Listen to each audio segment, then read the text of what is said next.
29th, 2023, and we are here for a very special purpose and with one of our esteemed scholars, Dr. Charles Finch, who is an Egyptian scholar and author, researcher. Hotep, my brother, how you doing today? Hotep to you. I'm doing just fine. I'm absolute. Always happy about. Okay, hold on. Your signal's breaking up a little bit. Okay, you said you're always happy about what? The fact that my health is good. Oh, absolutely, that your health is good. Well, health is wealth. So we have to understand that, brother. And as we get older, I'll be 52 in June of this year. So as we get older, yes, health is wealth. Well, you and I would talk. Go ahead. You are a young boy. You're 52? You're 52 June 7th. Boy. You're a young boy. you ain't by more than 20 years. Right. Yeah, well, Dr. Little Jeffries is one of my teachers, and he calls me a youngster. So. I said, Dr. J, I'm 51. He said, you're a youngster. Okay. So for those that don't know, Dr. Charles Finch and I, we were talking on Facebook, and we'll let him go ahead and get. Okay, we'll let them get straight on that side. But Netflix, Jada Pinkett Smith through Netflix has a new documentary series called African Queens. The first installment that was released dealt with Queen Nzinga of Matamba, which is modern day Angola. And we talked to one of my teachers, Professor James Small, about that because he was one of the consultants on that project. The second installment in the series deals with Queen Cleopatra VII of Egypt. And the trailer has been released recently. Now, the actual installment airs May 10th. So all people have seen is a 2-minute trailer. But the trailer has been receiving a lot of backlash from some of those in Egypt, descendants of Arabs, about the depiction of Queen Cleopatra VII. So they have African American actress Adele James portraying Cleopatra, and recently the director for this installment, Tina Garavi, wrote an article for Variety.com, and I'll pull up the article here in just a minute. And she asked the question, "What bothers you so much about a Black Cleopatra?" So, Dr. Charles Finch, I know you were commenting on this on Facebook and commenting about the complexion of what Cleopatra would have looked like, etc. So I wanted you to weigh in on this conversation. And last week when we interviewed Tony Browder, my friend and your friend Tony Browder, author of Nile Valley Contributions to Civilization, Browder mentioned your name the number of times in that interview. So I said, well, we got to have Dr. Charles Finch on the show as well. So go ahead and give us your take on this whole controversy, and then I know you want to bring in the historical context as well. Yeah.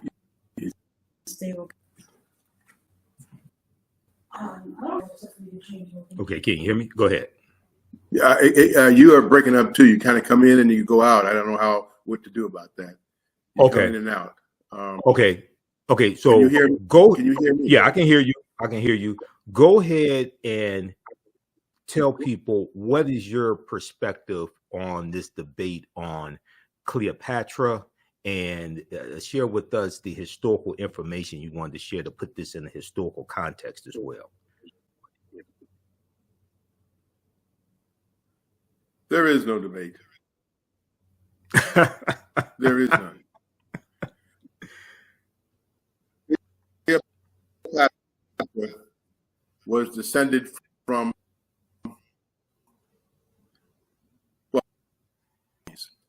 Ptolemies. Were Ptolemy. Who were the Ptolemy?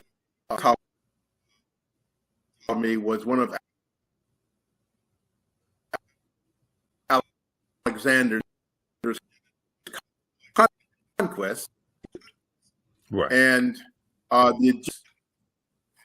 the native Egyptians there happy for him to conquer Egypt.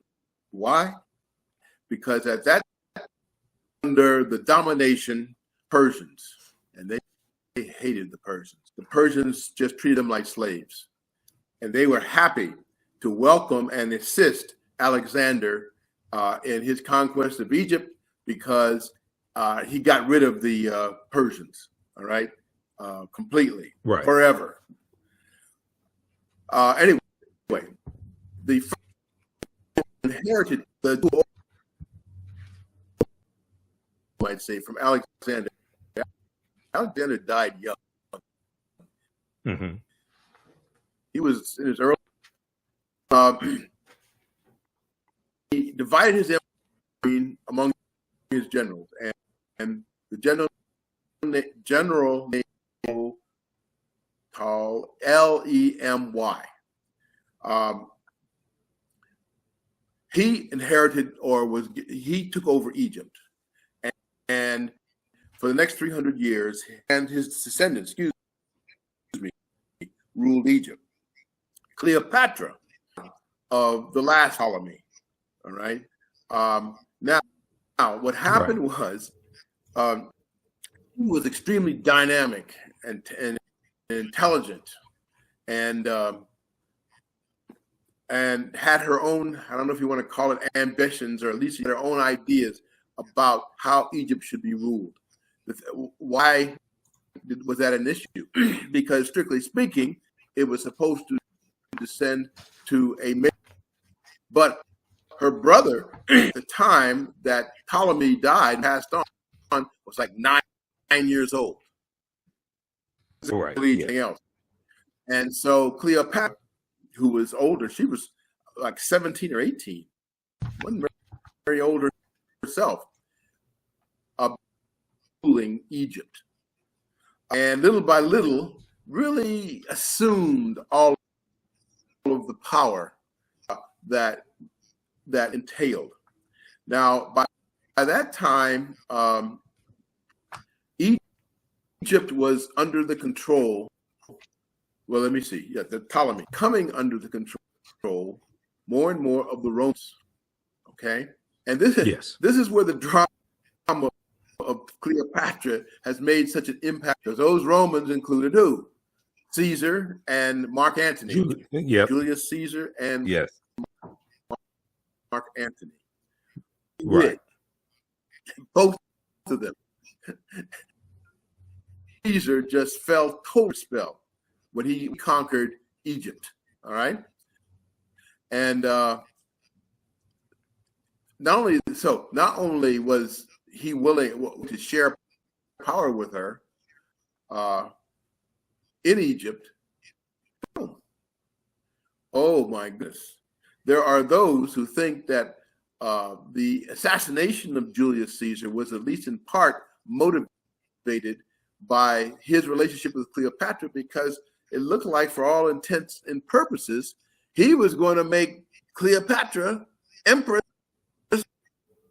of Rome. Okay. It looked like he was going to make Cleopatra empress of Rome. Okay. All right. And while we try to get his connection, reestablished here and increase the signal strength. Some of you all saw me on Roland Martin Unfiltered. Some of you all saw the broadcast that I did Sunday night on the African History Network show, where we dealt with this topic. This is one of the articles we talked about. Queen Cleopatra, director speaks out. What bothers you so much about a Black Cleopatra? This is from Variety.com. This is written by Tina Garavi, who is the director of this installment of African Queens. Okay. We've got Joya watching us, and a number of people watching us. Now, let me give you some background information on Dr. Charles Finch. Dr. Charles Finch was, until June 30th, 2007, director of international health at the Morehouse School of Medicine. He is a 1971 graduate of Yale University and a 1976 graduate of Jefferson Medical College. So he is a medical doctor. He completed a family medicine residency at the University of California, Irvine Medical Center in 1979. Dr. Finch joined the Department of Family Medicine at the Morehouse School of Medicine in 1982, and then the Office of International Health in 1989. Okay, eventually becoming the principal investigator of a traditional healer survey among the Sarah people of Senegal in 1991-1992. Now, Dr. Finch has conducted independent studies in African antiquities, comparative religion, anthropology, and ancient science in 1971. Since 1982, Dr. Charles Finch has published more than a dozen articles, including the African background of medical science and science and symbol in Egyptian medicine. Okay, go ahead. And so, Dr. Finch, I want you to go ahead, and you were explaining Queen Cleopatra, and you left off saying that some people feared that Julius Caesar would make her empress of Rome, if I remember correctly. You were saying the Romans, at least the Roman Senate, was totally opposed to Cleopatra assuming any position of power in Rome itself. Okay. And so that was, at least in part, it is said, for the assassination of Julius Caesar. And once that happened, she left Rome, and she didn't come by herself. She had her own little fleet, and she went back to Egypt. And who was there in Egypt, or who followed her? Because he had already established contact with her in Rome, was none other than Mark Antony. Okay. Excuse me. And so she reestablished her place in Rome with Mark Antony by her side.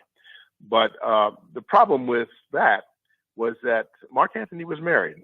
He was married to a Roman woman. I think the woman he married was actually related to Augustus Caesar. Now, Augustus Caesar was the nephew of Julius Caesar, and so already there was a potential source of conflict between Augustus Caesar and Mark Antony. Okay. Now, what exacerbated that was Mark Antony's infatuation with Cleopatra. It is said that all Cleopatra had to do was look in your eyes of a man to captivate him. And she was not old. She was like in her late teens, early 20s. Right.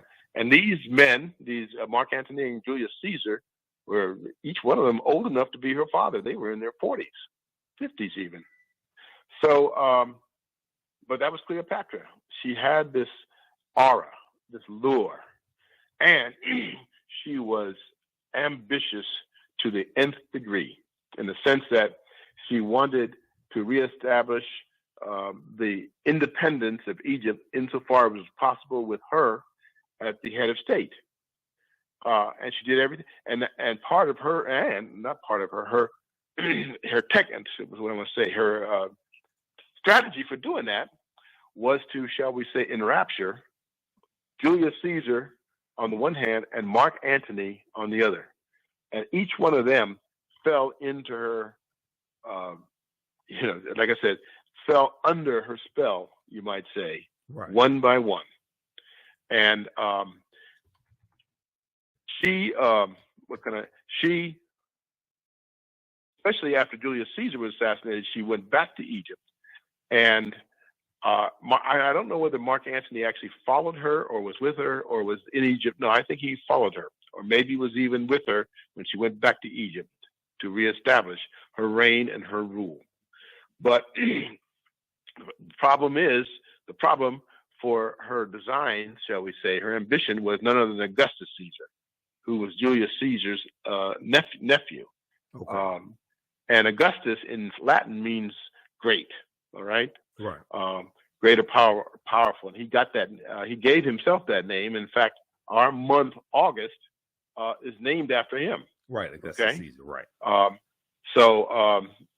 Anyway, he so there was this incipient conflict between Augustus Caesar on the one hand, Mark Antony on the other, and Mark Antony allied with Cleopatra. Okay. Now, and what made it worse, as I've already said, is that Mark Antony was married to a Roman woman, already married, and if I'm not mistaken, I think she was the sister or a relative of Augustus Caesar. So his dalliance, well, it was more than a dalliance, his infatuation with Cleopatra was an insult, apart from anything else, and it was considered dangerous to the empire, the Roman Empire. Hold on, I just need to, my throat is getting dry, so let me just take another drink. Okay, no problem. And for those just joining us, we're speaking with Egyptian scholar Dr. Charles Finch, and we're talking about Queen Cleopatra VII, the last pharaoh. And there's been a lot of conversation about Queen Cleopatra and her ethnicity, or what today people may call race, or being mixed race, however you want to frame it, because of the documentary series from Jada Pinkett Smith, the installment that comes out May 10th dealing with Queen Cleopatra, and African-American actress Adele James is portraying Queen Cleopatra. You know, we talked about this on the African History Network show this past Sunday. Okay, go ahead, Dr. Finch. Yeah, and let's get to that. Okay, go ahead. There's absolutely no doubt, and it makes me grit my teeth. Okay. And the main person in front of this is Zahi Hawass. Oh, yes. Who is the leader, the chairman of the Department of Antiquities. He's an Egyptian. Mm-hmm. And the one thing you can say about Cleopatra, her on her paternal line, father's line, she was Macedonian or Greek, if you will, right? But her mother was Egyptian, because the Ptolemies, I already mentioned the Ptolemies, right? And the Ptolemies who were given Egypt, you might say, after Alexander died. And so there was a line of about 12 Ptolemies, something like that. And Cleopatra was in that line, mm-hmm. Through her father. But Cleopatra, what can I say? So the Ptolemies ruled for about 300 years after Alexander died. And the last Ptolemy would be Cleopatra herself. And she was just taking shall we say, the bull by the horns, if we could say that. Right. And she established herself as ruler over Egypt. In fact, she was ruthless. She got rid of her brother. Mm-hmm. Yeah. Took a minute, took a while, but she got rid of him. She could not tolerate anybody or anything that would stand in her way of absolute rule. And she had absolutely no qualms about seducing Caesar on the one hand, Mark Antony on the other. And for her, it was simplicity itself. She was a fascinating woman, fascinating. She had I don't know what else to say it. Fascinating, and she had the means to fascinate the men around her. Right. But let's get back to her ethnicity, and we'll continue. As I say, she was half Egyptian. What I mean, her mother was Egyptian. Her father was Macedonian. Now, as I say, there are Egyptians today who, like Zahi Hawass, yes, who is the director of the Department of Antiquities, who absolutely and totally, angrily reject any idea that Cleopatra was mixed race, because that's what it means, right, to say that her mother was Egyptian. The Egyptians, the native Egyptians, were basically descended from Africans. Mm-hmm. If you wanted to see who the ancient Egyptians look like, I'm not talking about the Arabs invaded Egypt in the 7th century A.D. Right, 639, okay? 7th century A.D. Mm-hmm. Now, Zahi Hawass is trying to say that the ancestors of the Arabs were the rulers of Egypt. Right. No. Right. Absolutely not. Right. That is just an egregious lie. Okay. Now the history of ancient Egypt, of dynastic Egypt. Let's not say ancient Egypt. Dynastic Egypt goes back to 4000 BC. Mm-hmm. And why was Egypt called the two lands? That was one of their own names for themselves, because Egypt at one time had been, Upper Egypt was was southern Egypt. Lower Egypt was northern Egypt. Okay, and that's the reason why they called Egypt the two lands. They were united by the man who became the first identifiable pharaoh by the name of Menes. Right. And he united the two lands into the country that we historically came to know as Kemet, or Egypt. But that isn't when Egypt actually started. Okay. The ancient Egyptians, I'm not going to say what the ancient Egyptians said about their own country. Now, you can either take it or leave it alone. But this is what they said. They said their history went back to 55,000 BC. Wow. 50,000 years prior to the historical period. Now, you can accept or reject that. But that's what they said about their own country. Nonetheless, there's a book by Robert Bauval and Graham Hancock. Oh, yeah, I have the book. I don't want to stop what I'm saying to go get it. Okay. But the book is about the Sphinx. Now, what does the Sphinx have to do with any of this? Mm-hmm. Here on my cat. Yeah. The Sphinx sits in I don't want to call it a ditch, but a excavation. All right. Okay. It's excavation. And first of all, let me say this about the Sphinx, and then we'll keep going. Okay. The Sphinx nose that you see, if you went there today, Egypt, the nose has been blown off. Who blew the nose off? Napoleon. Okay. Why? Because it was, and I'm going to use this word with quotation marks. It was a fully Negroid nose. Mm-hmm. Couldn't tolerate it. He actually blew it off. And the nose that they blew off is sitting in the Louvre Museum in Paris today. The nose that they blew off. Okay. Now, yes.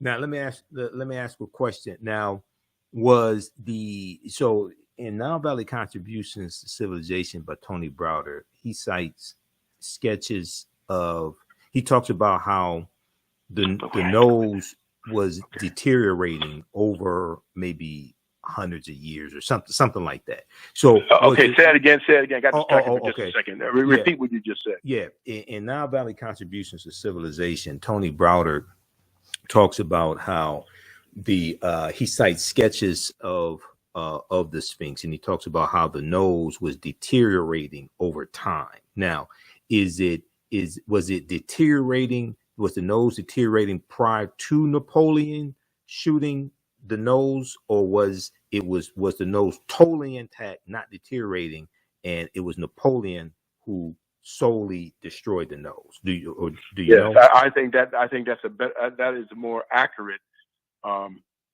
depiction of what actually happened.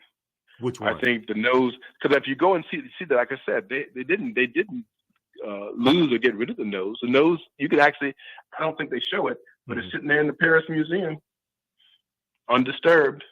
Okay. And unaffected. So, and like I said, why? He couldn't tolerate the idea that this was, again, a Negro. And I have to use that word so you know exactly what I mean. So there's no ambiguity of what I'm talking about when we're talking about the Sphinx. Okay. Now, wait a minute. I haven't even gotten to the best part. Okay. Okay. Hancock and Bauval actually started studying, they dug out, I won't call it a ditch, an excavation down about almost 6 feet, where they actually constructed the Sphinx in front of the second pyramid of Giza. Okay. But if you look at it, the way Hancock and Bauval did it, you see levels of clay going down from the top, from the surface of the ground, all the way down to the base of where the Sphinx sits, and you can see different levels of soil. I say clay, but soil and clay. And Hancock and Bobal says those you can date those levels. Okay, you can date those levels all the way down to the basic, to the to the foundation, all the way down to the base of the Sphinx. You know how far they go back? How far? 10,000 years. Wow. Okay. I mean, so yeah, 10,000 years. So if the Sphinx is that old, because they had to excavate around the Sphinx, not around. They had to excavate to actually construct the Sphinx in the way that they did, and that went 10,000 years. That's the reason why my new book is going to be called Nile Valley Civilization: A 10,000-Year History, because to have built the Sphinx, something like the Sphinx, would require a civilization equal to the task. Okay, something like this. Even if you just see pictures of the Sphinx, you know exactly the truth of that. Right. So the Sphinx. So I mean, what has been happening is just an Egyptologist. It was a French linguist by the name of Champollion, who went to Egypt and was the first European anyway to decipher the so-called hieroglyphics, the hieroglyphic language of the Egyptians, and launched Egyptology as a discipline. Right. And what would happen is that when they could read now the literature and the inscriptions in the Egyptian language, the inscriptions that were carved out of the walls, the papyri they could find, the clay tablets, they began to realize that this was a fantastic, fabulous civilization, which even up by 1820 had not been exceeded or excelled. Now the Greeks, people talk about the Greeks. I don't have any problem with the Greeks because the Greeks recognized the primacy of ancient Egypt and said so. Right. Especially Herodotus. Right. Herodotus says, "Don't tell me about what he was a Greek now. He himself was a Greek. He said, don't tell me about what the Greeks did. The Egyptians did it all first, and they're the ones that taught the Greeks." This is Herodotus talking. Correct. And because Herodotus is the so-called father of history. Right. Now, let's get back to Cleopatra for a minute. I'm sorry, I'm kind of jumping around a little bit. Cleopatra was far more, shall we say, proud, far more committed to her Egyptian ancestry through her mother than to her Ptolemaic one, to her father. Maybe I'm overstating that a little bit, but not by much. Okay. Because she, like I said, she considered herself an heir of the pharaohs. She considered herself basically an Egyptian pharaoh. Now, there had been 3 or 4 previous female pharaohs in Egyptian history, going all the way back to the first dynasty. Hatshepsut being one. Right. That's well known. And there have been a few others. There were 3 others. And Cleopatra considered herself in that same line. She didn't consider herself a mere queen. She now, by the way, there was, as you know, there was brother-sister marriage among the royalty of ancient Egypt. I think she may have even married her brother so that she could put herself in a position of power. But sooner or later, he was gotten rid of.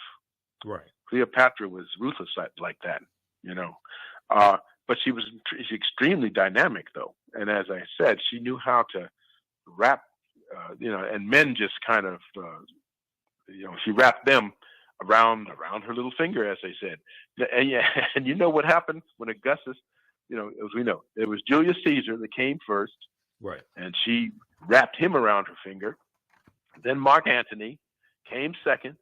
She wrapped him around her finger and destroyed his marriage.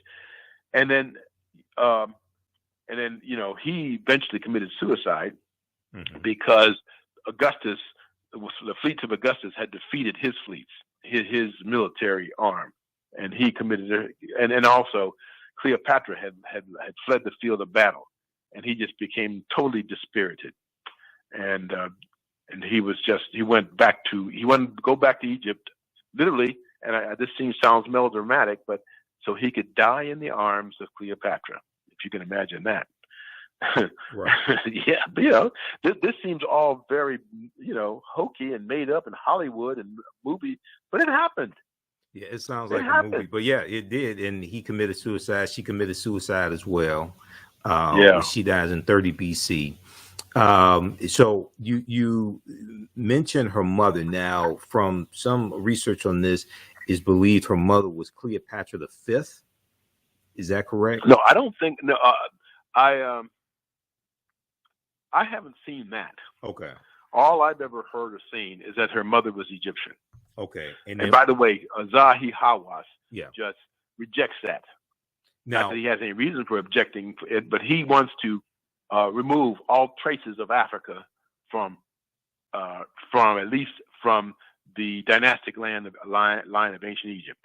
Okay. So let me. Oh, wait. There's one other thing I want to say. Then we can get to questions. One is when Augustus finally, he conquered the Mark Antony. Mark Antony committed suicide. Augustus came to Egypt to take over, the empire. But you know what he wouldn't do? What?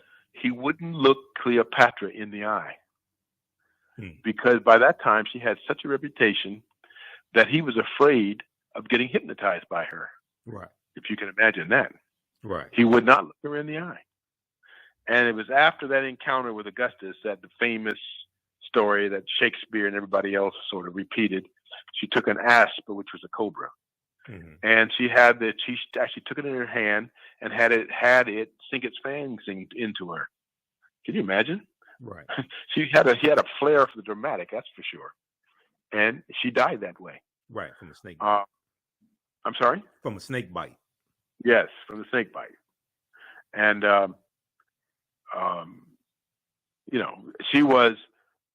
she's probably, a lot of people consider her the most fascinating woman in history. Well, you could argue, you could say yes or no, you could argue about that, but, she came real close to ruling Rome and the Roman Empire. Right. Through the two men that she just completely entranced. Julius Caesar on the one hand, Mark Antony on the other. And Augustus said, no, if I go back, Augustus came and took over the empire and defeated Mark Antony, and he committed suicide and all this. And Augustus knew better. When he finally confronted Cleopatra, he would not look her in the eye. Right. So he was afraid that she was going to mesmerize him, hypnotize him. Absolutely. Okay. What can I say? So let me try to put a fine point on this, because I know we've run out of time, and I want you to talk about your new book as well. Okay. Now, you said that on her mother's side, you said her mother was Egyptian. Now, the period of time that we're talking about, first of all, the Greeks invade under Alexander the Greek in 332 BC, and they conquer in 323 BC. Okay. Mm-hmm. Now, Queen Cleopatra VII is born in 69 BC. Now, this is about 700 years before the Arab invasion that starts in 639 AD. Now, when you say that her mother was Egyptian, what at this point in time in 69 BC, after the you had the Persians invading, you had the Persians who already invaded, you had the Greeks who have invaded, and the Greeks have been there for a few hundred years. When we say Egyptian in 69 BC, black, I know what you're getting at. No, still black people. Still black people. They didn't stop being black people. Okay. So those people, those different conquerors, they came and they ruled at this. They ruled the empire or the country of Egypt. All right, but they didn't change who the people were. Okay, and in fact, each one of them would take an Egyptian wife and or concubine, shall we say? Right. But they didn't change who the people were. They remained black people right up until the time of the Arab invasion, which was, as you say, in the 7th century A.D. Right. When after that, there, and you already mentioned them. You're right. The Persians, the Greek Macedonians, the Romans, and the Arabs finally. And the Arabs came in droves to Egypt. In droves. And what I heard historically about the Ptolemies is that they would either marry or intermix with a black Egyptian woman. Yep. Okay. The answer to that is absolutely. Yes. Absolutely true. So, as I say, there is a strong mixed race, I guess the only way I can put it, element in Cleopatra's history. And as I say, her mother was an Egyptian. So yeah, when that picture of her that Jada Pinkett Smith is going to use, or the actress, yes, that's right. You don't listen to Zahi Hawass. Let him foam at the mouth about the fact that a black woman is representing Cleopatra. That's his issue. Now, I've been to Egypt, I think, a dozen times, and I've interacted and spoke with Egyptians, including a year and a half ago. Not all of them take that attitude that Zahi Hawass does. Right. And especially since when so many of them, not so many of them, but a number of them have been the guides for tour guides that were led by people like Asa Hilliard and others who schooled them. Said, look, taught them John Henry Clark, even Doc Ben Yochanan. And they once they were schooled, they accepted it. They weren't like, but Zahi Hawass is just, he lost his mind. Right, and he can't take it. He for whatever reason, he cannot accept that historical reality. Right. What is it? What do you do? Nothing you can do but somebody like him. But of course, now he is the one who is in charge of Egyptian antiquities. Well, he just he I think he just resigned from that position or something. He is not in that position anymore. He's about to go on a tour in the U.S. right. starting in May of the United States. Yeah. Of America. Now, here's what I would like to see happen. I don't know if it will or not. I would like there be a large, solid contingent of black people to attend every one of his lectures and presentations in every city where he goes. Now, will that happen? I don't know. Right. And when he starts talking what he talks, then he needs to be challenged. He needs to be challenged. Yes, I know about that upcoming tour. Right. I don't know if he's coming to Atlanta or not, but he's making I think he's supposed to be here for at least 3 weeks. Yeah. If I'm not mistaken. But now what'll happen? I'm going to ask my friend. You already mentioned Tony Browder. You call him Tony Browder. I call him Anthony Karakamoon Browder. As you know, he was one of the co-excavators of the temple tomb of Karakamoon, exactly, from the 25th dynasty. And so I actually gave him that name. And when I talk to him, I say Karak. Yeah, I have his book also, dealing with finding Karakamoon. I have his book as well. So yeah, let me ask you this question. So in the article from Variety.com written by Tina Garabi. Tina Garabi is the director of this installment of African Queens from executive producer Jada Pinkett Smith that deals with Cleopatra VII. And in the article, she says, what the historians can confirm is that it is more likely that Cleopatra looked like Adele James, actress Adele James, African-American actress Adele James, than Elizabeth Taylor ever did. Yep. Okay. Absolutely. Okay. Absolutely. Now, and go ahead. Go ahead. Go ahead and finish. No. Let's not even talk about the movie. Have you ever seen the movie 10 Commandments? Unfortunately, yes.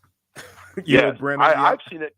I've seen it since it was first came out when I was but a lad. I've seen it about 3 times. Right. The Egyptians didn't look like anyone in that movie. Right. Charlton Heston, Yul Brynner. There was nobody that, in terms of their physical characteristics, looked like what the Egyptians would have looked like in the time of Moses. That would have been, 1300 BC, a little earlier. Right. There was nobody in Egypt that looked like that.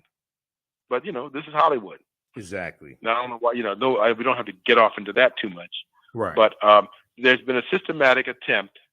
Once they, like I said, when they began to realize just what Egypt had accomplished, there was a concerted effort to de-Africanize ancient Egypt. Yes. Still going on. Yes. Still going on. Yes.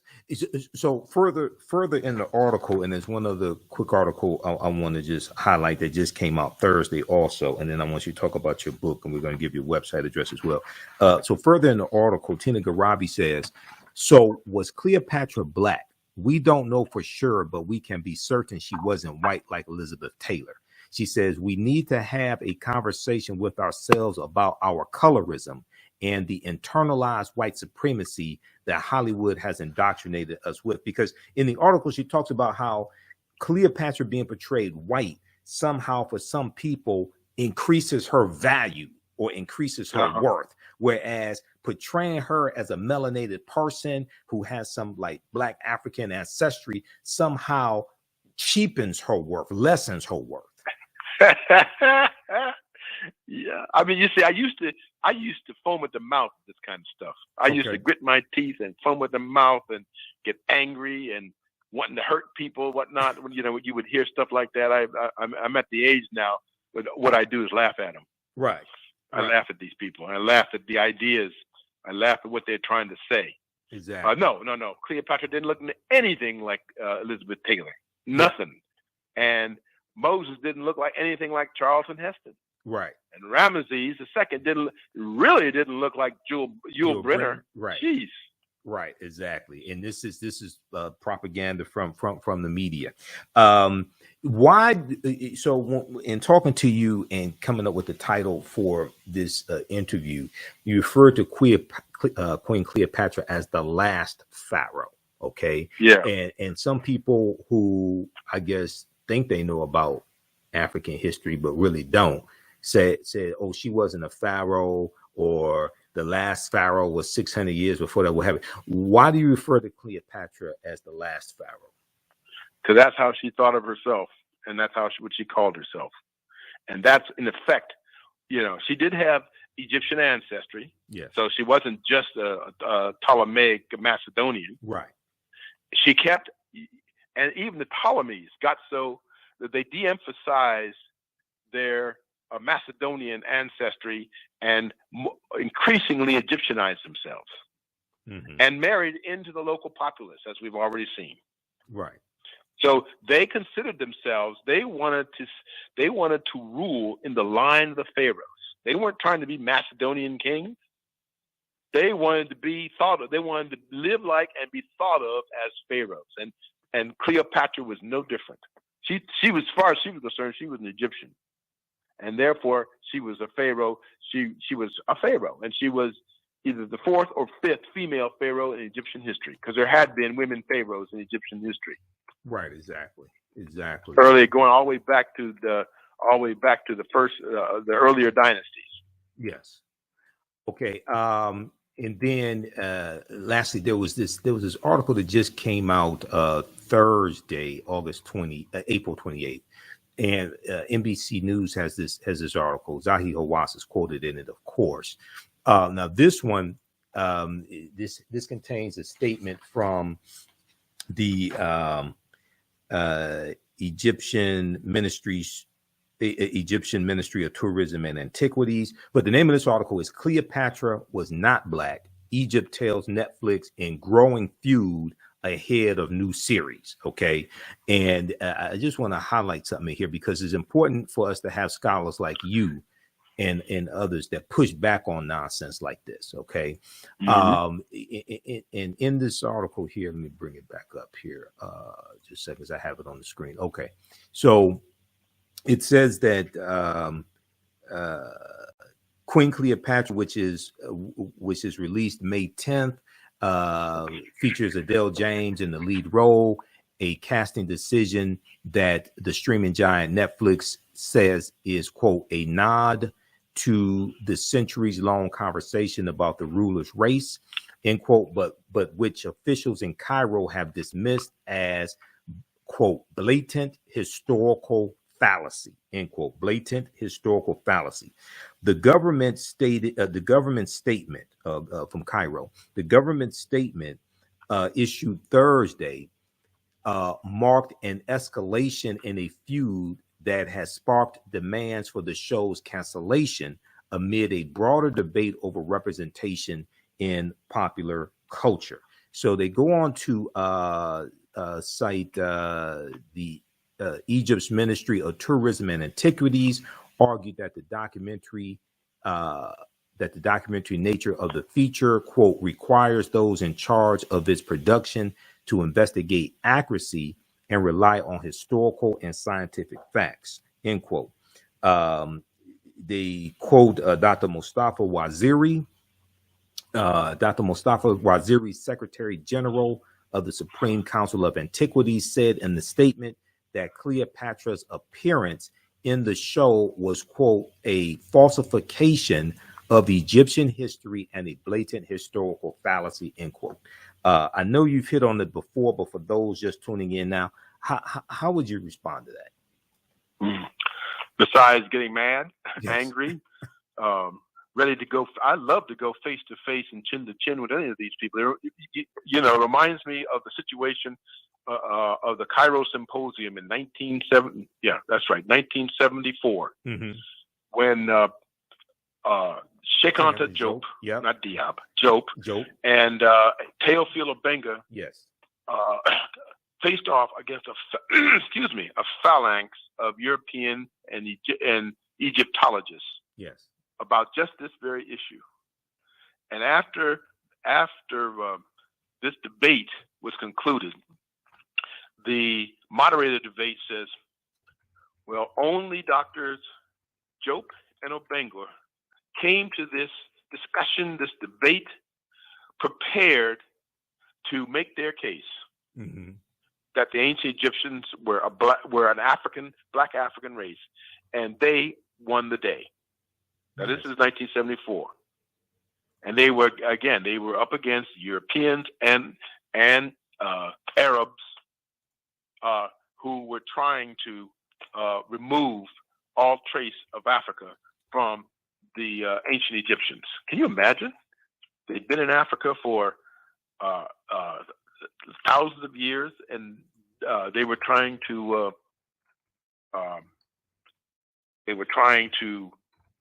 de-Africanize Egypt. Still are. And I would love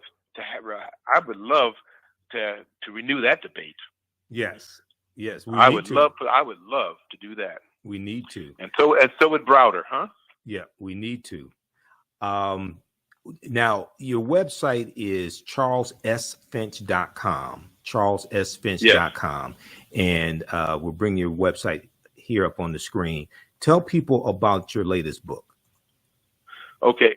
Excuse me. My latest book, I'm looking at it right now, Nile Valley Civilization, a 10,000-year history. A history of ancient Kemet from the point of view with a complete, shall we say, rooting it where it's supposed to be rooted, in Africa. Yes. Not just geographically, but racially, ethnically, culturally, in every central way. The ancient Egyptians, you know what the ancient Egyptians' name for their country was? Well, one was Kemet, and another was Tameri. Okay, Kemet. Yes. And you know what Kemet meant? Land it meant literally the Black Land. The Black Land. Of course, now what do your Egyptologists say? Oh, that's just a reference to the black soil. Mm-hmm. Except for one thing. They had a name for themselves, the Egyptians. You know what they called themselves? Kemiyu, which means literally the blacks. Yes. So, like I said, up until the 19th century, nobody ever questioned the African origins of ancient Egypt. Okay. That was never an issue up until the 1800s. And it was created by so-called scholars in Europe. Yes. And later on, among the Arabs, to de-Africanize ancient Egypt. Boy, they really are obsessed with de-Africanizing ancient Egypt, taking the black out of ancient Egypt, right? Except as quote as slaves. Now, if you want to see, I don't know, have you ever been to Egypt yourself? Not yet. Oh boy, when you do, yes, make sure you go down to Aswan. Okay. Where the dam is. Okay. There you will see the Nubians. Yes. That's who's there. The Nubians. They got put. They were the original part of the original population of ancient Egypt that got pushed south. Correct. By the Arabs, but they have taken their stand, so to speak, right there at Aswan. Right. And those people, once you see them, I said those people are the remnants. I don't know. Can I use that term? Mm-hmm. Are the continuation of the ancient Egyptians. That's who the ancient Egyptians look like, and that's who they were. Right. Nubia was derived from the ancient Egyptian word nub, which meant gold, right. Because gold came from the south, and so the people and were funneled into Egypt by the people we today call the Nubians, and that's what the Egyptians called them, the Nubians. Now was okay. I'm going to come back to Nubia just a second. I know you have to run, so we're going to let you go here in just a minute. But Kemet, the translation for Kemet. Now you said that means land of the blacks or the black land. Which yeah, the land of the black and the black land. That's Kemet. Yes. Okay, but the black land. So land of the blacks, because I know Browder talks about this in Nile Valley Contributions to Civilization. He says it means the land of the blacks, but it's in reference to the complexion of the people, not the dark soil. No, okay. This is where the controversy comes in. Okay. Because there are those who say it's a reference to both. But even if you say, okay, it just refers to the black land and the black land only. Okay. And this is what I said earlier. Mm-hmm. But the ancient Egyptians called themselves Kemiyu, which does mean literally the blacks. The blacks, okay. And they call themselves the black people. Mm-hmm. In reference to their complexion. Yes. Yes. Absolutely. Okay. You said now Nubia. Now, from my understanding, isn't Nubia derived from a Greek word? That's not. Geez, let me see. Nubia, Greek word. Huh. I'd have to look up. Okay, just like I don't know that I don't know that I can't. I don't know that it's Greek. Okay, just like Ethiopia is. Okay. Let's just say this. Mm-hmm. I'm not thinking straight. It is true. The ancient Egyptians didn't refer to Nubia as Nubia. Right. They referred to Nubia as Kush. Yeah. Okay. And Kush was the name of the also was the name of the northern third of the Sudan. Mm-hmm. And Kush and Egypt were partnered ethnically and geographically and often politically, because even what the Egyptians say about where they came from. They said they came from Horus, and brought his followers. This is what the Egyptians say: brought his followers to Egypt from the south. Right. This is what the Egyptians say. Right. The followers of Horus came from the south. Right. And remember, south in Egyptian language was up. Mm-hmm. North was down or back. Right. Hindquarters. Now, why is that? Whereas the head was always south. So you always faced south. Right. As when you were looking toward this is opposite of the way we look at it today. And the south was always first, chief, and up. Now, why was south up and north down? Because that's where they came from. Well, but also the Nile River flows from south to north. I'm sorry. Yeah, I'm sorry. That's the point. You're absolutely right. That's even a stronger point that I should have made myself. No, it's okay. Because the Nile River started in the so-called Great Lakes and flowed from south to north. Mm-hmm. Right. And the Blue Nile, let me give this right now, the Blue Nile joined, because the Blue Nile flowed from Ethiopia north into Egypt. And they joined the White Nile from what is now Tanzania at Khartoum in the Sudan, and then flowed north as a single river. Okay. All right. Visit his website, Charles S. Finch, FINCH.com, CharlesSFinch.com. There's a wealth of information there. Pre-order his new book.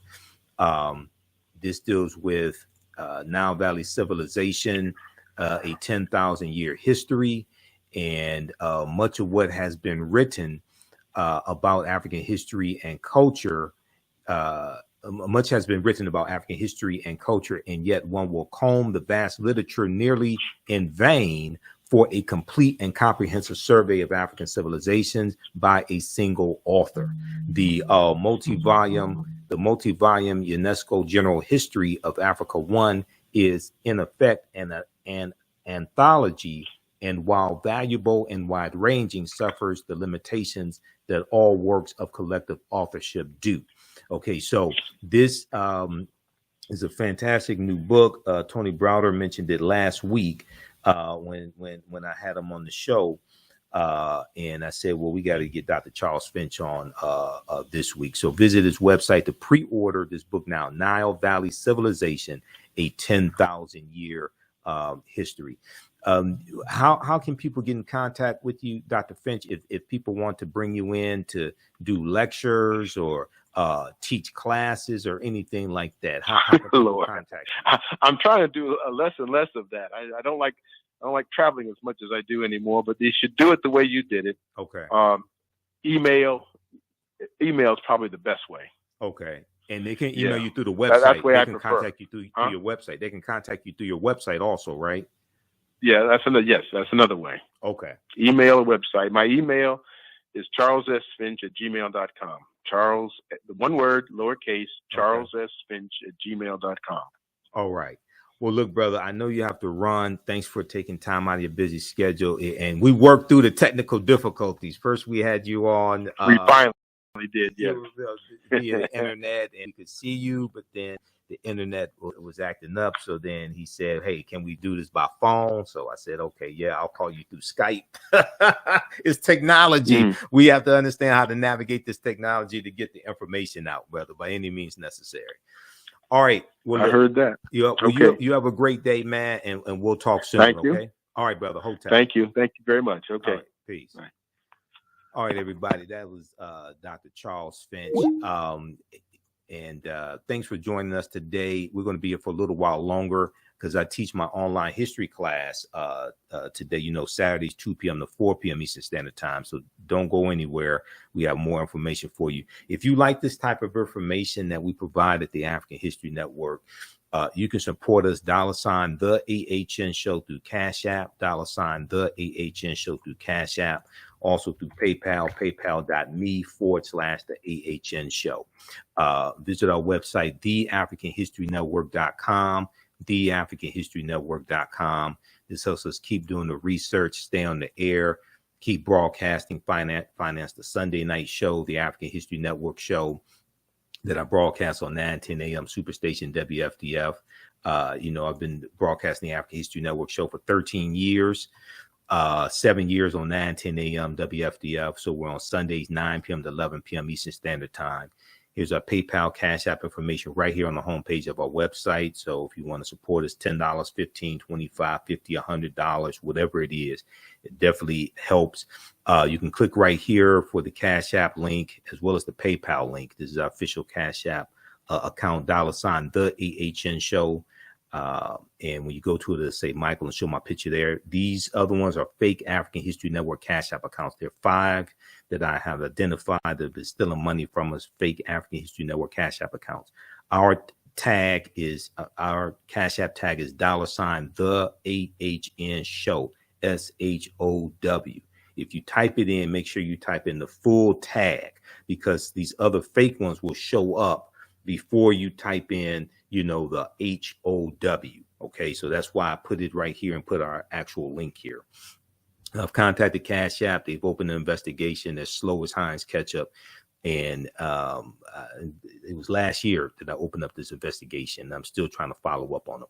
On Saturdays, I teach ancient Kemet, the Moors, and the Ma'afa, understanding the transatlantic slave trade, what they didn't teach you in school. It's a 12-week online history course. We deal with thousands of years of history and what leads up to the transatlantic slave trade taking place. Okay, I do a PowerPoint presentation. We have book references, articles, video clips.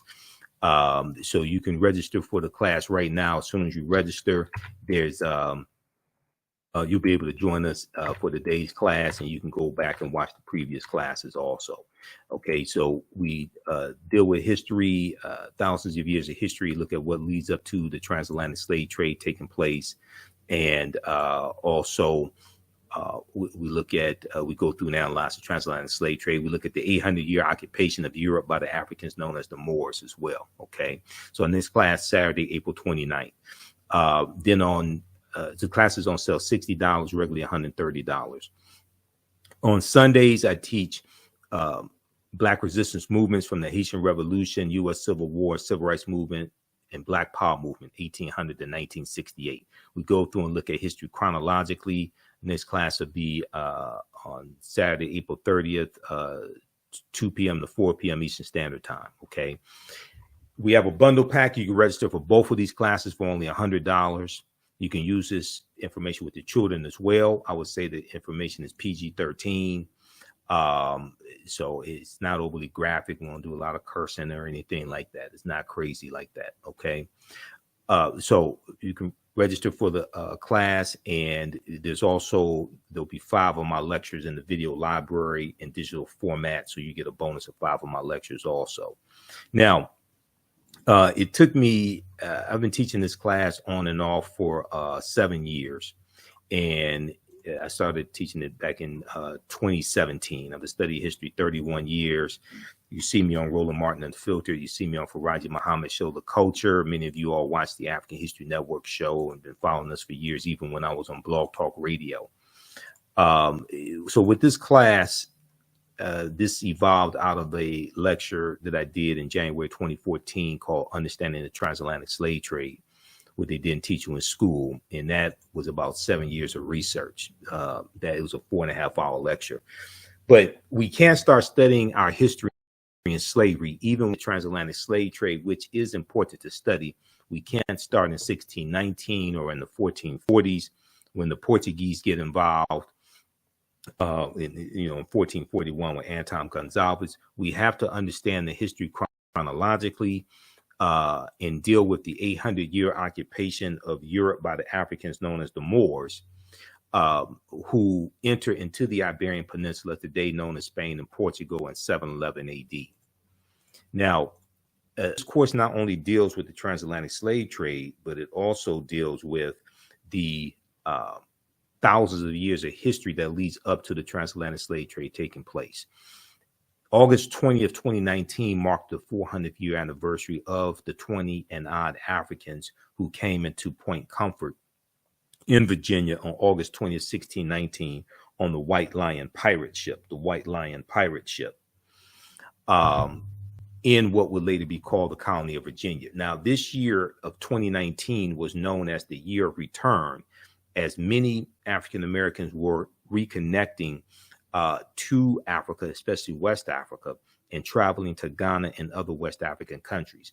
When we discuss the transatlantic slave trade, we have to first understand that African people are the original people of North, Central, and South America, and have been in the land we call the United States of America at least 51,700 years ago. Now, last week when we spoke with Tony Browder, author of Nile Valley Contributions to Civilization, and he's also the author of Egypt on the Potomac and Finding Karakamoon, he talked about the Olmecs and Olmec culture as well. And we talked about the African origins, the African root of Olmec culture coming from ancient Kemet. we've interviewed Dr. David Imhotep numerous times, and these are actual slides from the class, by the way. I put together the whole curriculum. There's about 80 to 100 articles that we reference in this class. There's 7 books that we use as reference. You don't have to buy any of the books. We show you excerpts of the book on the screen, okay? But Dr. David Imhotep's book, The First Americans Were Africans, Documented Evidence, it came out in 2011. On page 14 of his book, he deals with a discovery made in Allendale County, South Carolina in 2004 by Dr. Albert Goodyear.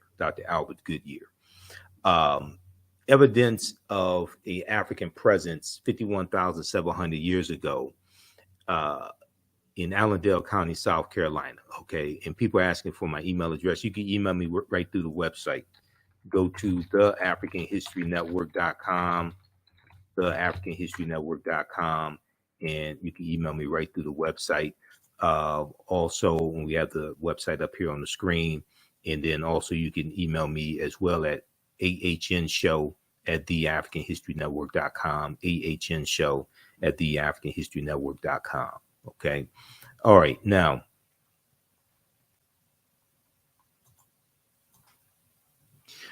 they found, Dr. Albert Goodyear is an archaeologist at the University of South Carolina. They found 13 different types of evidence to thoroughly document an African presence in the land that we call the United States of America, going back at least 51,700 years ago.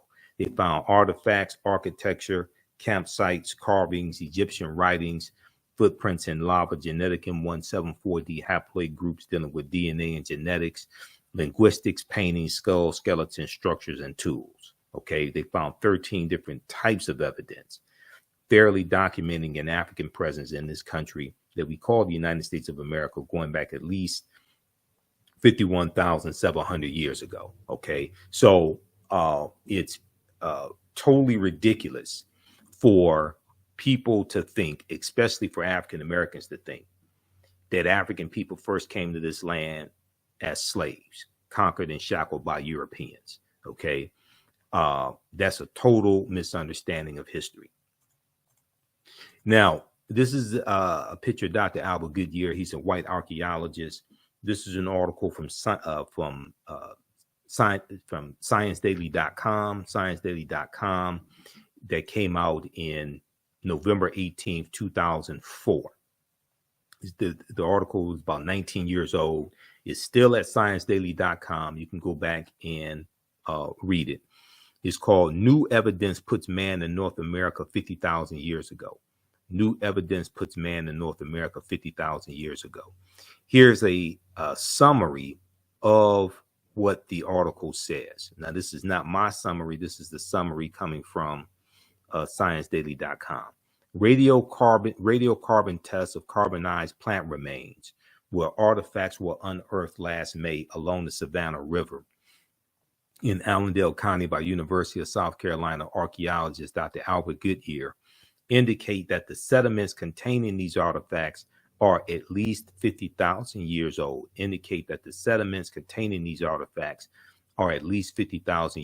Meaning that humans inhabited North America long before the last ice age. Okay, so we have to ask the question, well, who were these humans?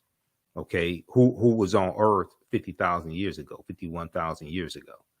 Okay, these were the Khoisan. The Khoisan have the oldest DNA on the planet. They're the ancestors to the Ainu and the Twa. They go all around the world. And they were also here in the land we call the United States of America. Now, in October 2012, genetic study published in Science magazine found that the Khoisan in Southern Africa, are the oldest ethnic group of modern humans, with their ancestral line originating about 100,000 years ago. The Khoisan, formerly called by the derogatory term Bushmen, are genetically unique, and no other currently known population had separated so early from our common modern human ancestor, according to the report. Now, here are a couple of Khoisan women. Now, the Khoisan are the short-statured Africans, okay? The Khoisan live mainly in southern Africa in territories spanning Botswana, Namibia, Angola, Zambia, Zimbabwe, and South Africa. They are largely divided into two groups: hunters and gatherers, known as the Sans people, and keepers of the livestock, known as the Khoikhoi people.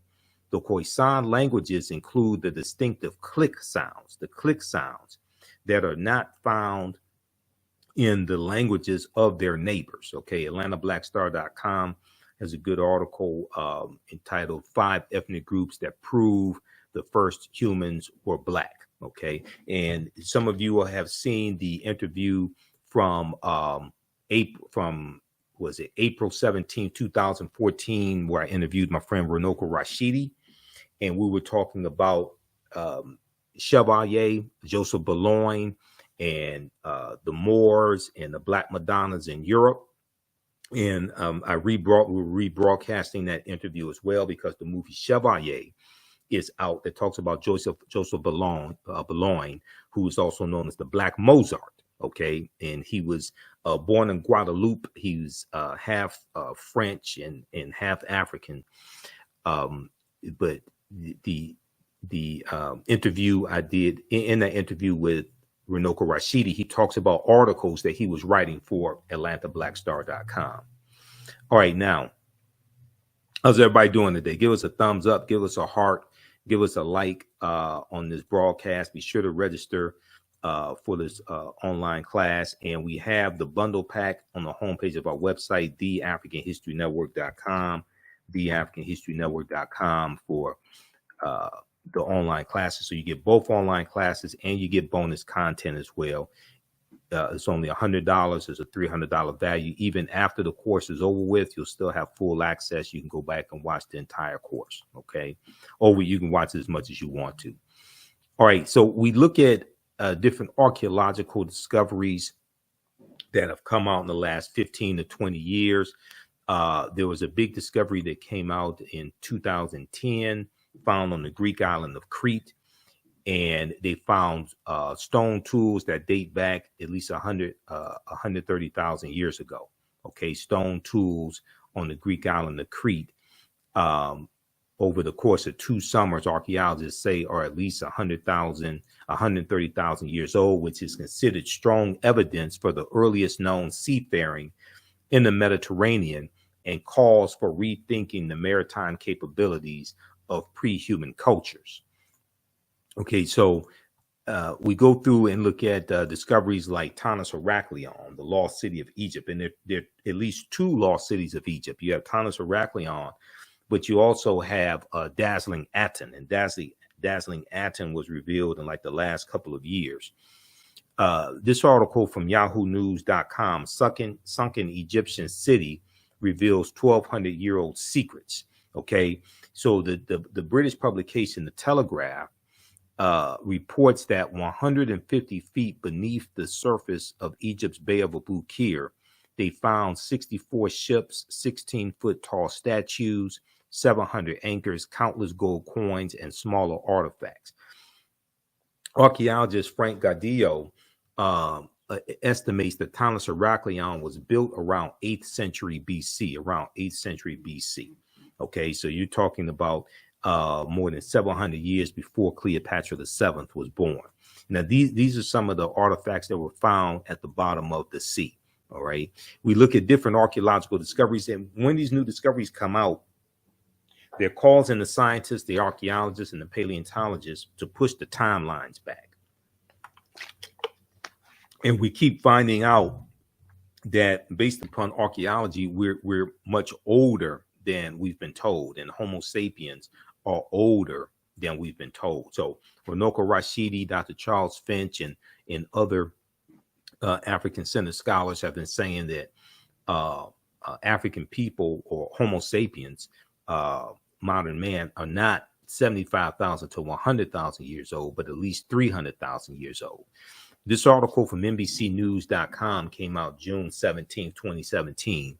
We're older than we thought. New find pushes human origin back 100,000 years. Okay, we're older than we thought. New find pushes human origin back 100,000 years. So an excerpt from the article says that in all the news outlets picked up this story. They all have New York Times, Washington Post, NBC, CBS, ABC, Associated Press, Time Magazine, National Geographic. They all have articles on this. Modern humans evolved much earlier than previously thought. Researchers reported new discoveries at a rich site in Morocco show modern humans were hunting and probably cooking game animals.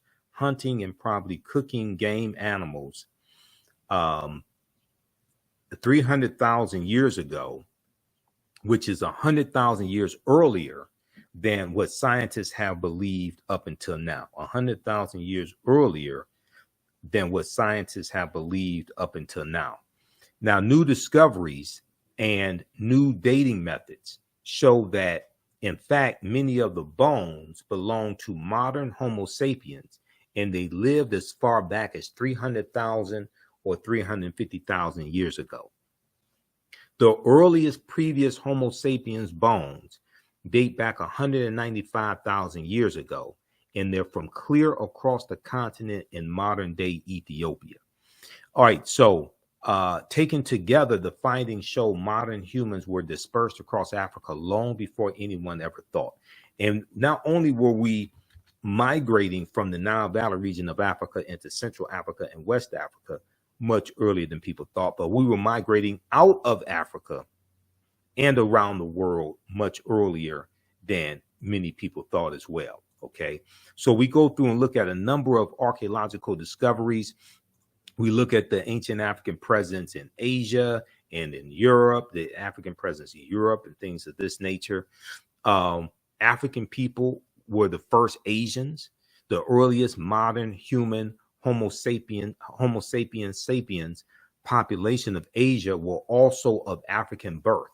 We're speaking of the diminutive Africoids, the short-statured Africans, the extremely important and much romanticized family of Black people phenotypically characterized by unusually short statures, skin complexions that range from yellowish to dark brown, tightly curled hair, and in frequent cases, like many other Blacks or Africans, stetophagia, which means deposits of fat around the buttocks, or what we would look at as large buttocks, like Sarah Bartman or Sarta J. Bartman, okay, who was a Khoikhoi, okay, and we know in the 1800s she was put on display in Europe, okay, and then she's going to become a prostitute. She lived a horrible life, but this is Europeans fascinated with the bodies of African people and African people's sexuality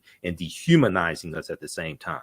So they are probably more, these short-statured Africans, these diminutive Africoids, are probably more familiar to us by such pejorative or negative terms as pygmies, negritos, and negrilos. Similar peoples who live today in Southern Africa have been titled Bushmen.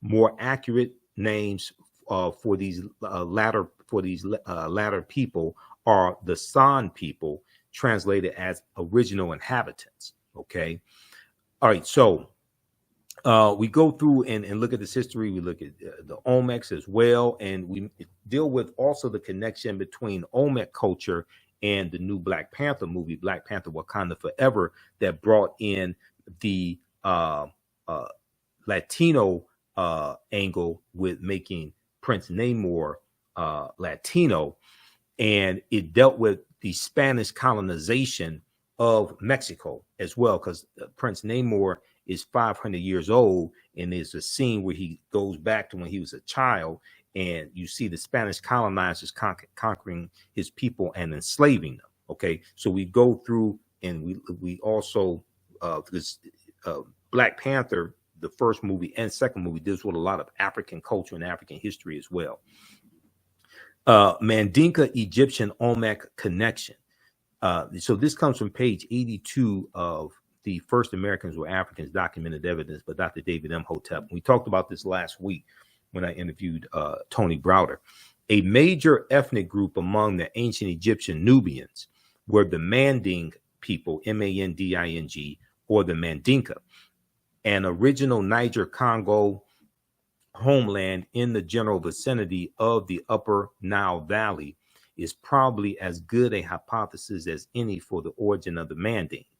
The Proto-Manding migration had to have taken place during the African Aqualithic. Okay, now he goes on to say, when the Manding reached Central America and began mixing with the local population, they were labeled Olmecs.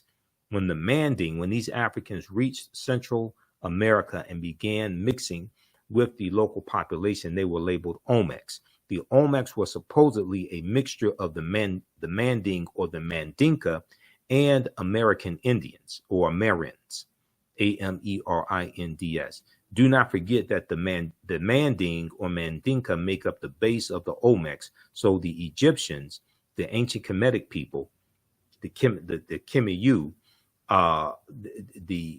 the Egyptians, the Manding, and the base of the Olmecs are related to each other. This is from page 82 of The First Americans Were Africans, Documented Evidence by Dr. David Imhotep. So we go through, look at history. We look at this history chronologically as much as possible. We talk about the Druids. We deal with the Greeks and Romans conquering ancient Kemet. And the Druids are dealing with a watered down version of the teachings coming out of ancient Kemet, coming out of ancient Egypt. Okay. And we're going to see the Druids go into Ireland and take this information into Ireland as well. And this is who a British slave named Patrick is fighting against and killing when Pope Celestine I sends Patrick into Ireland in 432 Common Era AD to convert the Irish population to Christianity. And standing in the way of that are the Druids, who are dealing with the gnosis or the true knowledge, and they're dealing with a watered down version of teachings coming out of ancient Kemet, coming out of ancient Egypt.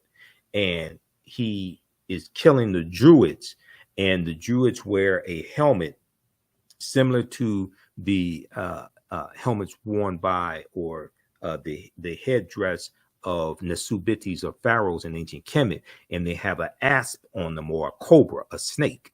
Okay, so they were referred to as the snake people. And when we hear the mythology of Patrick driving the snakes out of Ireland, first of all, Ireland is a cold climate, and it's an island, and there's no evidence, there's no archaeological evidence, there's no evidence whatsoever of snakes being in Ireland. So when we talk about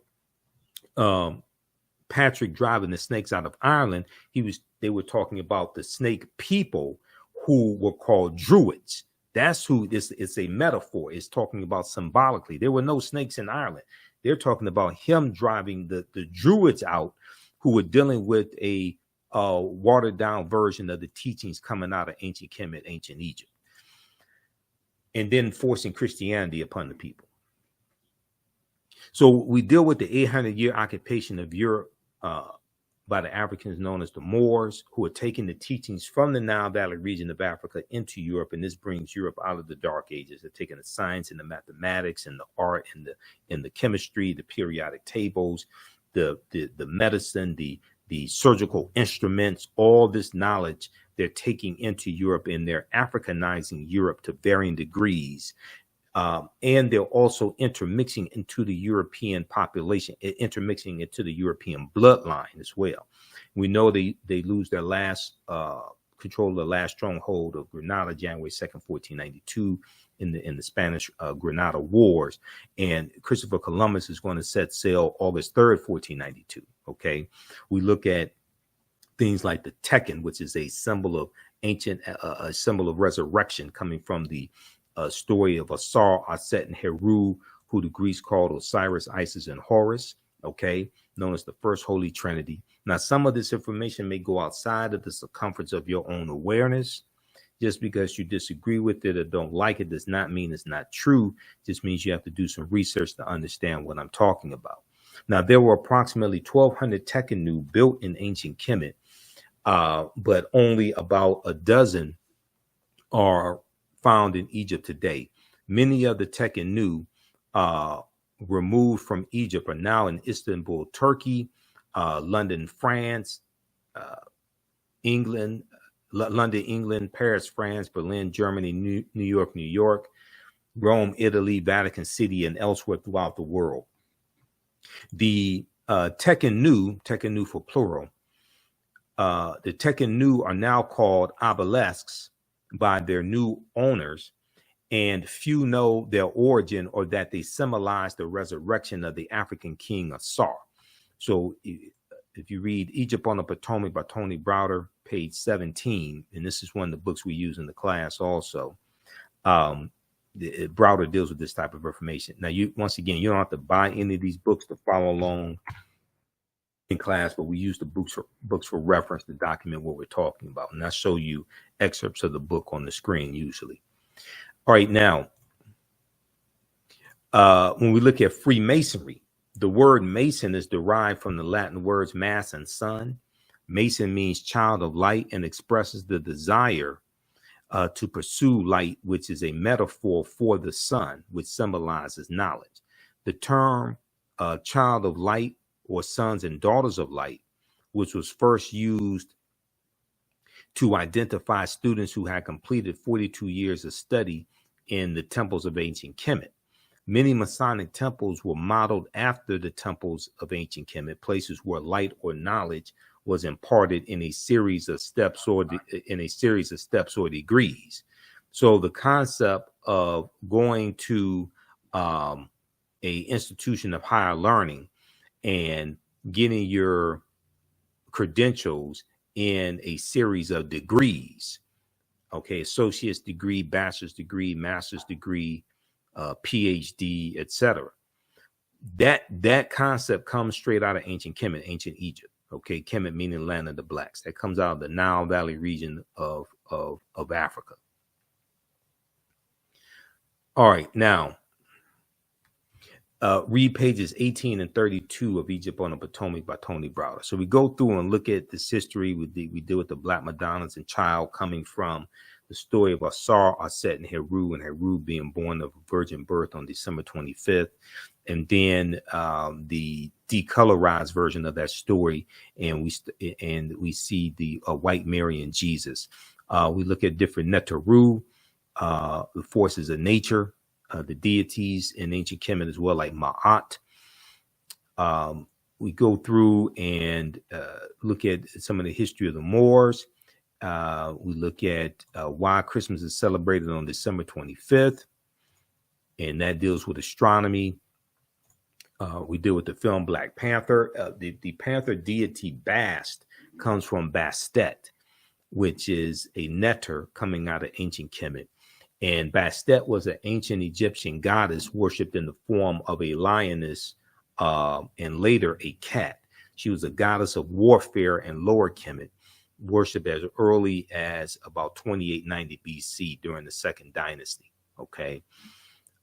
We deal with things like what the word Wakanda means. Wakanda is a real word. Wakanda basically means possesses secret powers. We see some different spellings of it. But in Wisconsin, there is a Wakanda Water Park in Wisconsin. It's been there for years. There are schools named Wakanda, like in Nebraska. Okay. And we see Wakanda is Omaha Ponca, Sioux Indian, and Omaha Ponca and Sioux Indian Native American word that basically means possesses secret powers. We go through and look at different some ancient civilizations. We look at Hannibal Barca, and we look at Carthage, the Carthaginians, who were descendants of the Phoenicians. And we know Carthage is destroyed in 146 BC. Founded in about 813 BCE, destroyed in 146 BCE by Rome. Okay, so we look at the Punic Wars. We deal with why Africa was not named after Publius Cornelius Scipio Africanus. Africa, we consult Cassell's Latin English Dictionary 2002 edition, page 11, in the entry for a fear. It tells you that Africa means of Africa or belonging to Africa. Publius Cornelius Scipio takes his surname Africanus. He takes that name after he defeats Hannibal Barca at the Battle of Zama in 202 BC. So we deal with, the Battle of Cannae, 216 BC. We deal with Hannibal crossing the Alps in 219 BC, but also talk about the Battle of Zama in 202 BC.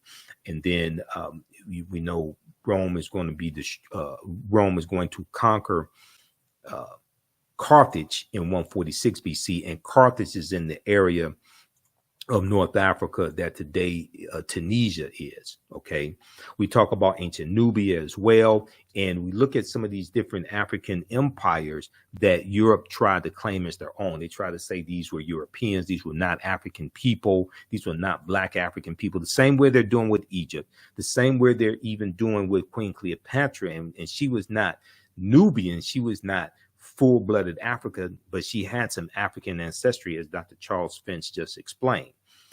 Ancient Nubia, or Ta-Nehesi, also known as Kush, as he talked about, and Kush is more of looked at as a region as opposed to, say, a country. But ancient Nubia, also known as Kush, Kush, was a region along the Nile River located in northern Sudan, where the conflict is going on now, northern Sudan and southern Egypt. So the southern portion of what makes up Egypt today, and the upper portion of Sudan in ancient times, that was Nubia. Now, it was home to some of Africa's earliest kingdoms, known for rich deposits of gold. Nubia was a major trading port for luxury goods that came from sub-Saharan Africa, such as incense, ivory, and ebony. Incense, ivory, and ebony. The first monarchy of recorded history was established in ancient Nubia. The Nubians were also known for their exceptional archery skills that provided the military strength for their rulers. Kings of Nubia, or Nasubites, or pharaohs, ultimately conquered and ruled Egypt for about a century, about 100 years. Monuments still stand in modern Egypt and Sudan at the sites where Nubian rulers built cities, temples, and royal pyramids. Okay, so we go through and look at history like that. Then we look at the history of the Moors going into the Iberian Peninsula, today known as Spain and Portugal. They go through from Morocco into the Iberian Peninsula, today known as Spain and Portugal. They defeat the Vandals and the Visigoths. They settle in southern Spain and refer to it as Al-Andalus, which basically means to walk in the spiritual path or walk in the spiritual light. So who were the Moors? The Moors' ancestors were known as the Garamantes, Garamantes, the Garamantes. These were a Black African people living throughout North Africa. Hannibal Barca was Garamantes, as well as St. Augustine. Now, George G.M. James, in the book Stolen Legacy, said that the Moors were the custodians of the ancient Egyptian mystery system. These teachings are going to bring Europe out of the Dark Ages. And we know that the word Moors derived from the Greek word maros, M-A-U-R-O-S, maros, which literally means black or a very dark color. Now, the Romans adopted this word and called them Mari, M-A-U-R-I. The Mari were a Northwest African people who were very dark-skinned. The Romans will refer to the region of Northwest Africa as Mauritania. Mauritania is Latin and means the land of the black-skinned people. You'll also see the word Marish, M-A-U-R-I-S-H. Now, Romans later adopt the word as a reference for the black-skinned inhabitants they encountered in Africa. Read pages 527 and 187 in Golden Age of the Moor, edited by Dr. Ivy Van Sertima, which is one of the books we use in the class also. So we go through and look at this history of some of the history of the Moors in Europe, and we deal with Tariq ibn Ziyad going in 711 AD, defeating the Vandals and the Visigoths. But also we have to talk about General Tarif in July 710 AD going in with 400 foot soldiers and 100 horses, successfully carrying out a mission in southern Iberia. This is the reconnaissance mission in 710 AD to get the lay of the land and understand what's going on, understand what they're up against. Okay. So we go through and look at some of the history of the Moors and what the Moors introduced into Europe. We talk about the decline of the history of the Moors as well, how they lost power. We look at the three great West African kingdoms of Ghana, Songhai, and Mali. We talk about the film Black Panther and relationship between T'Challa, who is probably the richest man in the Marvel comic universe, and Black Panther, and Mansa Musa, who's the richest man in history. And there's an article from the History Channel, history.com, called This 14th Century African Emperor Remains the Richest Person in History, from March 19, 2018. And it deals with the relationship between Mansa Musa, who became emperor of the Mali Empire in 1312 AD, and T'Challa. Okay, and we know in the Black Panther movie, T'Challa was portrayed by Chadwick Boseman. Now, West Africa is thriving in 14th century Common Era AD at a time when Europe is ravaged by a lack of resources and raging civil wars. Mansa Musa's rule came at a time when European nations were struggling due to raging civil wars and a lack of resources. During that period, the Mali Empire flourished thanks to ample natural resources like gold and salt. All right. Now, we also had to talk about Christopher Columbus. Columbus is crucial to the spread of slavery and laying the foundation for racism, capitalism, and the exploitation of indigenous people. Columbus never came to the land we call the United States of America. When you look at where he went on his 4 voyages, he goes into Central America, he goes into South America, he goes into the Caribbean. He never comes to the land that we call the United States of America. The closest he comes here is Cuba, which is about 90 miles away. So we look at Columbus, and then we look at the transatlantic slave trade also, okay, and go through and analyze the transatlantic slave trade. The widespread enslavement of diverse peoples for economic and political gain has played a fundamental role throughout human history in the development of nations. Ancient Greek and Roman societies operated by using slave labor, as did many European countries in the modern period. As early as the Middle Ages, Mediterranean cities were supplied with Moorish black slaves from Muslim countries in North Africa. Okay, now, African slaves were brought to the New World shortly after discovery or uncovery by the colonizer Christopher Columbus. Upon his arrival, and Africans could be found on the island of Hispaniola, site of present-day Haiti, as early as 1501. Upon his arrival in the Bahamas, Columbus himself captured 7 of the natives for their, quote unquote, for their education on his return to Spain. However, the slave trade proper only began in 1518, when the first black cargo direct from Africa landed in the West Indies. That was because of the Asiento de Negros signed by King Charles V of Spain in August of 1518. The importation of black slaves or African slaves to work in the Americas was the inspiration of the Spanish bishop Bartholomew de las Casas, whose support of black slavery was motivated by humanitarian concerns. Now, de las Casas travels on voyages with Christopher Columbus, and he writes, keeps a diary. He writes books about this, and I read 2 of his books in college. Okay, Tears of the Indians, I think one of them was. But de las Casas writes about the atrocities inflicted on the indigenous population there. Okay, and he's going to insist on, he's going to suggest that Africans be enslaved, and to a lesser extent, white people also, early on.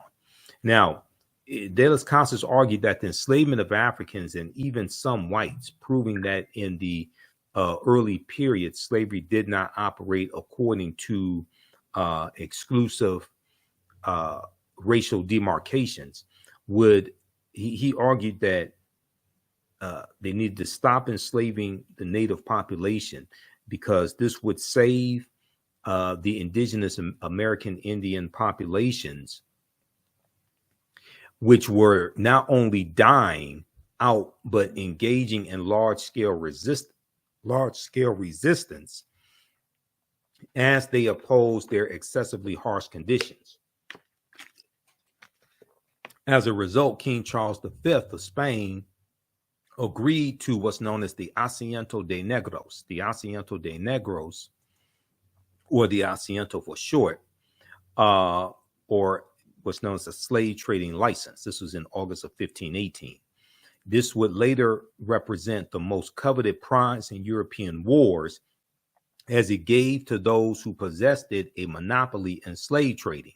So it was a license for slave trading companies, and it was a license for them to provide Spanish colonies with African slaves.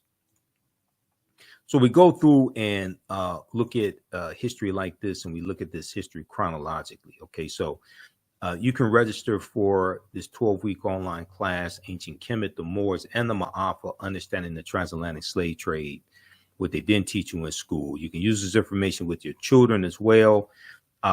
We understand that African history and culture gives us our foundation, it gives us our values, our interests, and our principles, and it influences our economic empowerment, it influences our self-esteem, our self-development, and self-worth as well. There are also studies that show how teaching our children African history improves their performance in school, it improves their academic work also. So this class is on sale $60, regularly $130. We teach Saturdays, 2 p.m. to 4 p.m. Eastern Standard Time. We're going to teach this class today, so you can register now, join us in class. And we teach this at our online school, the African History Network online school. On Sundays, Black resistance movements from the Haitian Revolution, U.S. Civil War, Civil Rights Movement, and Black Power Movement. Same structure for that class, same price. Register for the bundle pack of courses. You get both classes for $100 as a $300 value. There's also bonus content that you'll get. You get 5 of my lectures that will be in the video library for free also. Okay. So I want to thank you all for joining us today. We had a great interview with Dr. Charles Finch, despite the technical difficulties. Remember, right knowledge corrects wrong behaviors, not over till we win. Wakanda forever. Also, you can support the African History Network, $, the AHN show through Cash App, $, the AHN show through Cash App, and through PayPal, paypal.me/the AHN show. So this helps us keep